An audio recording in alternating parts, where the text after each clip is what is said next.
Udo.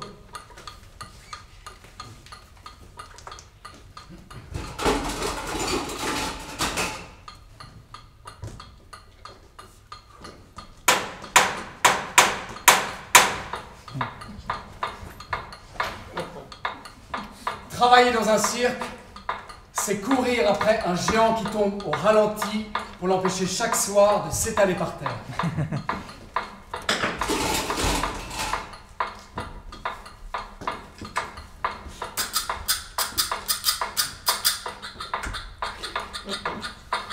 Travailler dans un cirque, c'est un marathon qui ne s'arrête jamais.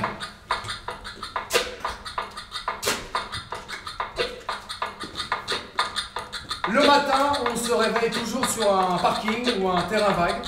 On a des courbatures parce qu'on a dormi sur la route, secoué toute la nuit dans nos couchettes. On se boit un petit café et on attaque. On trace au sol ce qui va devenir la piste. Et tout le monde se rassemble pour hisser les mâts. On chante toujours la même chanson. Gem, Sovietska-Soyuza, la Marseillaise des Russes. Toute la troupe la reprend en chœur pour garder le même rythme. Et aussi, pour se donner du courage parce que franchement, c'est hyper lourd. Après, on sort la toile du camion. Et souvent, elle est encore mouillée la veille, c'est vraiment dégoûtant. Il faut la déployer sur les mâts et les poteaux du chapiteau. Et puis la lasser comme une chaussure. Il faut monter tout en haut pour l'attacher. Comme c'est moi l'acrobate et qu'en plus, je suis le petit nouveau, c'est toujours moi qui m'y colle. Mais c'est pas grave.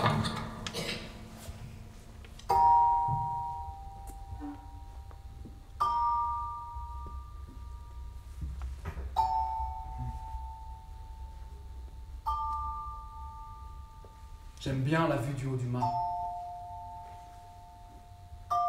Je regarde vers l'ouest et je pense à Blanche et Elisabeth.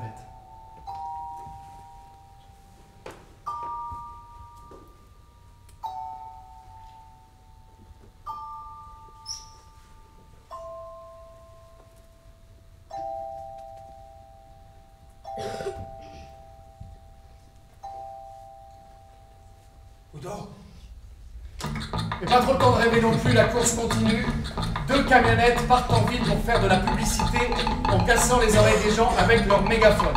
Pendant ce temps, à l'intérieur du chapiteau, on installe les gradins, les lumières, on met du sable sur la piste.